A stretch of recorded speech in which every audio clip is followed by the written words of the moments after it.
All right, y'all. Jim Jones, Mike Epps, they sat down, they had a podcast. This was, you know what? I think it was a dope conversation. Obviously, I didn't agree with everything that they were saying in the conversation, but overall, it was a really good conversation. Jim Jones, I didn't know that he had the type of skills that he has from an interview standpoint, but he is very skilled at interviewing, and I respect that a lot. Now, there's a point in the conversation where they start talking about God. Well, actually, they talked about God throughout the interview, not the entirety of the interview. It wasn't solely focused on God, but the reoccurring theme of God kept coming up time and time again. And it got to a point where Mike Epps talked about his upbringing as a Jehovah Witness. And Jim Jones questioned him even further about what that was like growing up Jehovah Witness, if he still practices it, if his kids still practice it. And then they get to a very interesting conversation where they start talking about T.D. Jakes. And Mike Epps shares a story that I've never heard before about what happened when he went to T.D.'s house. All right. So let's get into it. Let's go. Yeah, you were knocking on people's doors? You was a Jehovah Witness, like a Jehovah Witness, like knock on the door with the pamphlet in your hand? Yes. 14 years old, 13, 14. I used to be outside playing with my friends, and my mother come out there, come on in the house. And I go in there, me and my brother put on the same little plaid outfit. And when we come outside, the was laughing. They's laughing. I'll be with my mama looking out the corner of my eye, I'm whooping your tomorrow. See, I was one of them kids. I knew who I can beat and who I couldn't. The things that I could beat, I'm you up in the morning. You up in the morning. Was that embarrassing? Because I've been on the other side of the door when Jehovah Witnesses used to knock on my door, and every Sunday you might get a different response or a different action.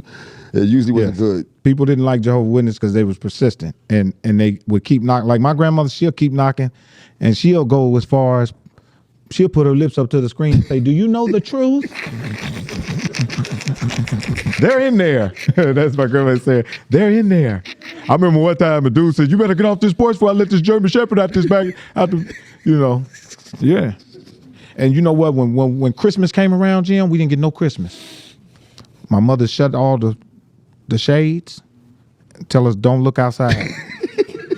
What? That's the devil. It be kids out there on new bikes. Out there.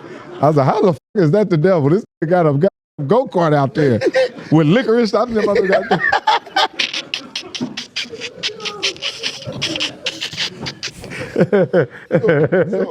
So what about now? Are your kids Jehovah Witnesses? No, hell no. Let me tell you something about the Jehovah Witness. What I do love about them, they are pure as hell. Pure people, best people in the world, love them. But when I moved to New York, walking down 125th Street, I had a bunch of tapes and DVDs. I picked the DVD up. Man, it was a white man that founded it. That was from England. And I called my mother. I said, "Mama, did you know a white man founded this from England?" And she was mad at me because I found that information. But it was real. I said, "Mom, that's right." I said, "Mama, a white man founded this in the 1800s. I forget his name, but you can Google it." And when I called my mother to tell my mother that, she got upset with me because if she didn't want to know. She said, I don't want to hear that. I said, "Yeah, white man." The first thing I thought of, I said, I ain't finna follow no, because as soon as I find out a white man's involved in it, I feel tricked. Period. I'm with you. I did. And you know how probably white people, how they feel about us, we got feelings about them too. So you felt like you was bamboozled? I do. I was like, damn, if I'm following instructions from some man who founded a program, This is when you kind of get into really the underlying belief that I believe that he has of religion as a whole, which is very interesting. I think I need to hear God at the same time he do. I don't need to get no messages from you. Let me get it from the direct from the source. Let me hear. I want to hear it when you hear he said it. Give me the secondhand message. Yeah, I don't trust no man giving me nothing to God. Let me tell y'all what God says. I'm gonna tell him we want to hear it too. I want to hear what he told you out of his mouth.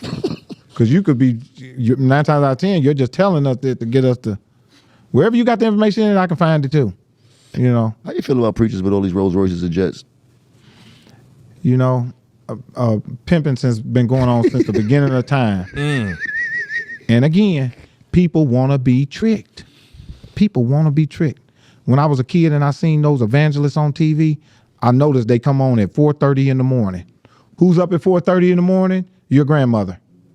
Old women who's old, feel like they're going to die any moment. This on TV saying, send your money now. Salvation is looking for you, God. And they write a check. Old people sit there and write a check. Hell yeah. That's somebody will be mad at our thing. They'll say me and you manipulating people for money. And say that you selling sex, drugs, and murder. And they'll say that I'm selling the same thing. Y'all selling negative to make money. He made a good point.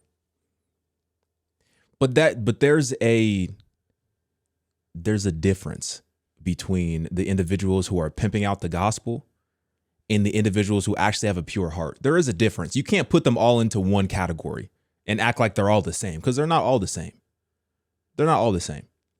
Much like what he's talking about as well. Like, there's a difference between people who are in that profession, who do music or do comedy or, whatever it is. There's a difference between the people who genuinely care about their craft and want to pour all of their energy, effort into being the best that they can be at their craft. And then there's people who, might have a talent in that area and they don't really care how people are affected by the art that they create. They just want to make as much money as possible. There's a difference. So I don't think you can put all those individuals into the same category because they're different. But I think he's correct. You do see a lot of people using the gospel, pimping it out, preying on the vulnerable population, and trying to get a bag, trying to get a check. Everybody gonna have an opinion about, all of them is in the same realm. You know what I mean? I went to TD Jake's house one time, and when we got there and we went up to his house, was like going to heaven. And I was driving up and the gates opened up. I ain't in jam, and we went all the way up on a hill. When we got up there, it was with machine guns. What? Security guards. And I told my buddy, I said, where's the faith that he got to have? I said, he believe in God. Why he got to have all that? And I asked him, I said, man, what's up with the dude with the security? He said, well, some broke in my garage and took some lawnmowers and I guess God wasn't working that day. So I got some for them. I'm gonna kill what. Excuse me, I didn't mean to. I said, no, go ahead. I understand. It's broke in your garage and took some lawnmowers and shit. I said, I understand. Dog, I'm trying to tell you something. I could not be serious with Jim Jones laughing like that. That is hilarious. Man, go ahead and say how you feel. Oh man, this is. You got a tour coming up? Yeah, I got a. So. And here, I don't know if that story is true or not, because TD and them, they like to get lawyers and stuff involved. So I don't know if that is true or not. That is just simply a statement that was made on the internet. I cannot confirm the validity of that story. Nonetheless, it's a very interesting story. It's a very interesting story. I think the perspective overall is extremely interesting from the standpoint of, you don't really understand. I don't think any of us really understand the impact that we have on other people with the platform that we may have, in terms of a lot of people have been influenced by these televangelists. A lot of people develop their entire perspective of God based on televangelists that they've seen growing up as children and how they carried themselves, how they conducted themselves, what they said, what they bought, what they promoted. So all of these individuals who were consuming that type of content, this televangelist type of, call 1-800-777 and send $700,000. I don't think they were saying that. That's crazy. But you know what I'm saying? A lot of people took that and said, you know what? I'm going to use this as the basis of my perspective of God. Because if this individual who is perceived to be at the top in terms of being a leader, being a pastor, having a platform, is speaking like this, is saying the things that he's saying, is asking for what he's asking for and living how he's living, then that must be a greater picture, or not a greater, but a smaller picture of the bigger picture of God himself. And as I said before, I understand we're human. It's intoxicating for us to fall into that belief system of, this person says they're a Christian. Let's watch it. Let's see what they do. Let's see how they behave. Let's see how they act. And then based on that, we'll judge God. I understand that is a very tempting mindset to have, and people are going to have it. But you can't base a person and what they do as means to judge God as a whole, because God is different from his creation. But at the same time, as believers, we have a responsibility to be set apart. We have a responsibility to be the light of the world.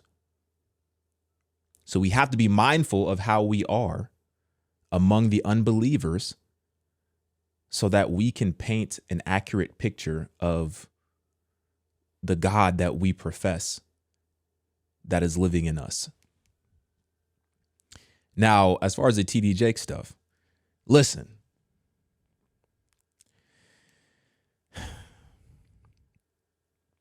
I don't think it's bad to have money. I don't think it's bad to be wealthy. I don't think it's bad to be rich. You notice, and this has been going on for a very long time, but even when you notice it more when you have these economical hardships. And I think right now we're in a season of times are hard from a economical standpoint. And you notice that even more when you have people who are successful, who have money. Those are often the individuals that are the most demonized in the society, because the viewpoint is, oh, well, if so-and-so has money, then how come they're not just using their money to fix all the problems that are going on in the world? How come they're not doing this and helping that person and doing this and doing that? How come they're buying that? How come they're living like that? How come they're flying like this? It's like, dog. I saw a story. There was some sort of compensation package that was passed. I believe it was passed for Elon Musk. And I'm watching a video, and this is happening on like CNBC. And one of the reporters is talking about it. And he said that he was physically sick hearing how much money Elon Musk was going to get paid from Tesla. And I'm listening to it and I'm like, how are you physically sick to the point where you believe that just because he's making a lot of money, that makes him not a good person or an evil person? You know what I mean? Like, and listen, some of the stuff that Elon is into, I don't agree with everything that he got going on. He's doing some pretty wild stuff. But at the same time, he is innovating and he's creating stuff that is useful, that is valuable, that a lot of people are using and that a lot of people want and that a lot of people need.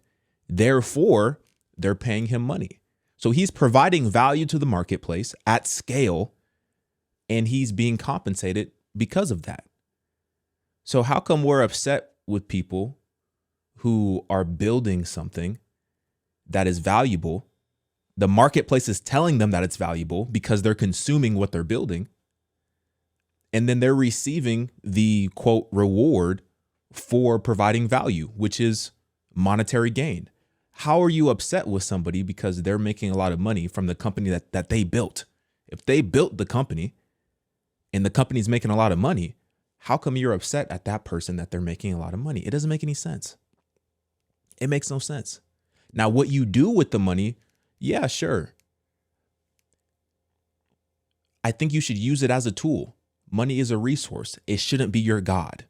So the moment the money becomes a God to you, the moment you start compromising and doing things outside of the will of the only true God, Yahweh, in order to get more of your God, the money, then yeah, that's when it becomes a problem. And that's when the scripture comes into play of the root of all evil is money. Money, the love of money is the root of all evil, right? The love of money is the root of all evil. The love of it. Simply having money and having a lot of money, that doesn't mean that you're evil. It could actually mean that you're providing value in the marketplace and you are being rewarded for that value that you're providing. people get caught up when it is in the context of religion or in the church. People get caught up. And I'll agree, it is a very difficult space to navigate when you're like a pastor or somebody like that, and you're pastoring a church. And sure, like you're making a salary, whatever the salary is from the church. I don't know. Like all that stuff should be public facing because you're a nonprofit. But it gets a little difficult when it's like you are commoditizing, if that's a word, the books and the devotionals and the conferences and the speaking engagements and all this type of stuff, right? It gets a little tricky, but still at the same time, I don't necessarily think that your desire to want to expand and grow from a business standpoint, as you're operating and being guided by faith, I don't think that is a bad thing. But when the motives, when the intentions simply become just to build something so that it's bigger and so that you can scale and have more stuff and have more money, I think that is when it becomes evil, because you're doing it for the wrong reasons. But if you're growing a business, if you're scaling, if you're building your personal brand, whatever it may be, and you're operating in faith and you're doing it because you want to bring glory to God through what is being built, then how could that be a negative thing? Because you have all these companies, you have all these people who don't love God, who don't know God, who have no concern about glorifying him, but they're building big businesses. They're building huge corporations. They're building massive personal brands, and they don't know God. They're not bringing glory to him. So how come we're so quick to point at somebody who is trying to build, is trying to grow, is being led by faith, wants to honor God and give him glory? How come it's such a negative thing when that person builds something big and now they're making a lot of money? And now all of a sudden, because they're successful, now they're evil. But when they were broke, it was okay. But people of this world, when they don't glorify God, and when they get the success, when they get the bag, then they're praised. But God's not getting the glory through that. You know what I mean? So, long story short, just because you have nice things, nice cars, big house, all that type of stuff, I don't think we could be so quick to be like, yo, that person's evil. How come they don't do X, Y, Z with the money? How come they don't do? Listen, you don't know what you would do in that position. A lot of things change when you have more. It gets the perspective, the beliefs that you have around money and finances and the economy, tax strategies. These things get a lot more complicated the more that you have. So it's difficult for us who may or may not be in that same, level to understand all of what is happening. We just see something and we assume, oh, how come they have this? How come they have that? And I think that could be a dangerous assumption. Because I think what we're doing, and this is what I said before, I think sometimes we begin to idolize lack. I think sometimes we start to idolize lack, and we believe that if we are successful, then that is automatically going to pull our heart away from God. And so we project that on other people, and we think, oh, well, if that person's successful, then they're probably not serving God, or they're probably only doing it for the money. But it's like, okay, so what? You just think that we should all just not strive to maximize the God-given potential that was placed in us to reach our goals, to strive and try to obtain our dreams, the same dreams that God put inside of us? We should just say, you know what? I don't want to strive to do what God put inside of me because I don't want to get too successful. And then I don't want to risk it of like, oh, well, maybe my heart's going to be led astray because I'm successful now. I think you're just making excuses. I think you're just justifying the fact that you don't want to work hard.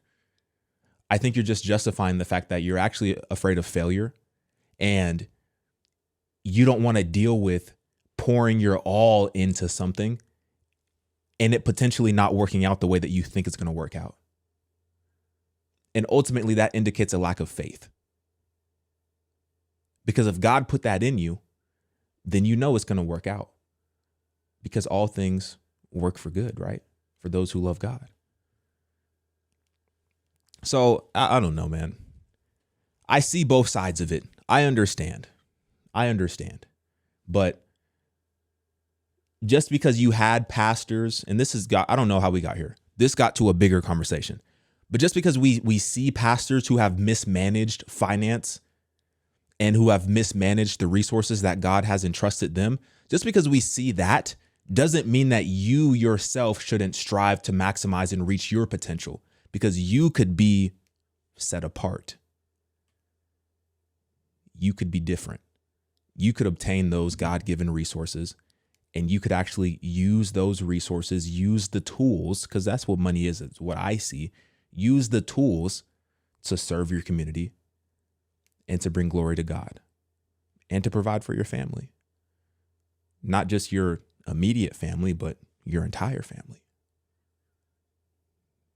And help out your friends. And be able to step in financially when somebody needs something. And help reroute them and change their perspective and get them back focused on God, because you're able to step in a critical moment because God placed you in that person's life and you have the resources to help out.